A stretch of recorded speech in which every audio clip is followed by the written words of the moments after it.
Hi, I'm Bill. I live in the Colne area of Huddersfield with my girlfriend, and I'm going to be trying out one of the new composter bins for Kirklees Council.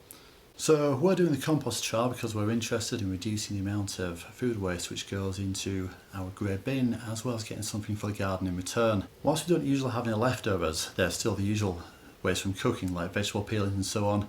There's also the occasional end bits of bread and leftover leaves. These are all things which go into the grey bin and we don't get any use from them. That's something that we would like to change by using a composter. We also have a medium-sized garden which has pot plants and rockeries. We grow quite a few different flowers and herbs there over the course of the summer. These will require like a fresh topping of soil as well as the year goes on, something we'd normally have to buy in. This again is something that we kind of want to put a stop to, and if we can get it for free more or less, then why not?